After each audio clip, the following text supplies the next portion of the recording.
Hello, good morning. चला तर आता इथे व्याकरण वर्कशीट दिलेली आहे. उजळणी म्हणजे लास्ट इयरमध्ये जे काही शिकलेलं आहे थर्ड स्टँडर्डमध्ये ते आता फोर्थ स्टँडर्डमध्ये आपण थोडंसं त्याला रिकॉल करायचं आहे. सो हिअर इज गिवन, खालील वाक्यातील क्रियापदांना गोल करा. क्रियापद मीन्स वॉट?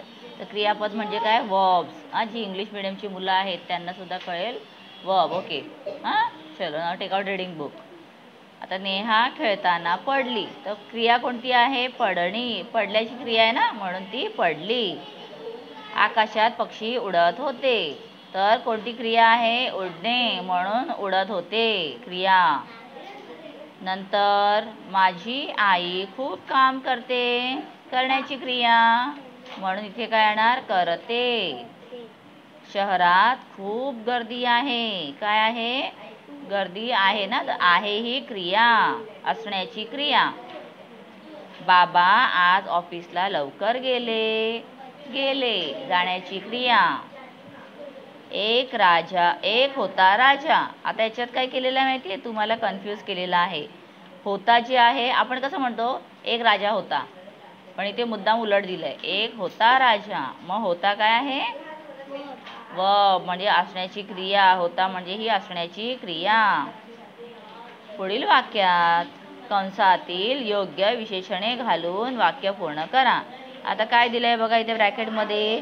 आकाशात डॅश ढग जमले होते, काळे की त्यांनी? काळे ढग जमले होते, मग काय येणार? काळे. म्हणतात इथे पकड जरा वर हलकंसं पुढे, असं हात ठेव फक्त. बस. माझ्या हातात डॅश वह्या होत्या. आता आपण म्हणणार आंबट वह्या होत्या की 2 वह्या होत्या? 2 वह्या.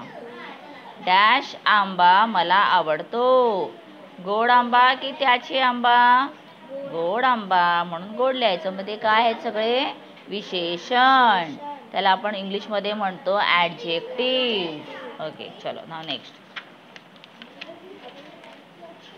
खालील नामांचे वचन ओळखा. आता एक वचन की अनेक वचन?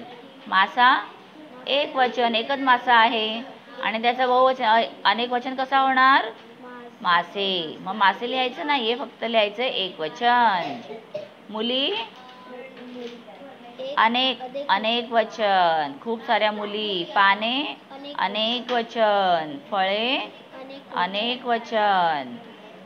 गाव एक वचन, भाज्या अनेक वचन. Very good. पुस्तक एक वचन, सुर्या अनेक वचन. तर एक काय असते? सुरी ना. ओके. खालील नामांचे वचन बदला. आता वचन बदलायचं आहे. इथे गाडी गाड्या. आता वचन बदलायचं, अनेक वचन करायचं. एक वचनचं अनेक वचन करायचं, अनेक वचनचं एक वचन करायचं. पंखा पंखे, छत्री छत्र्या, मूल मुले, देश देश, देश नाही म्हणायचं, देश. चाव्या चावी. ओके, चल आता नेक्स्ट काय आहे? खालील विशेषणांचा वाक्यात उपयोग करा. आता इथे दिले हुशार, तर काय लिहिणार?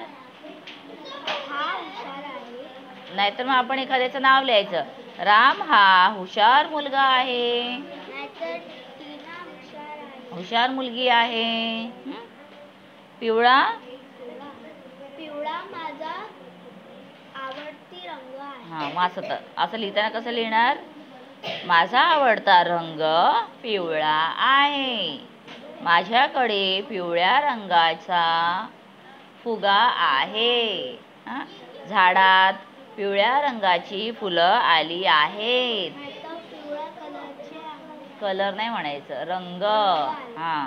तर झाडातील आंबे पिवळे झाले आहेत. ओके, तर अशा प्रकारे आपण सेंटेन्स बनवायचं. चला तर आता थोडं तुम्हाला मी हे वर्कशीट कंप्लीट पण झालेली आहे, ते पण दाखवेन.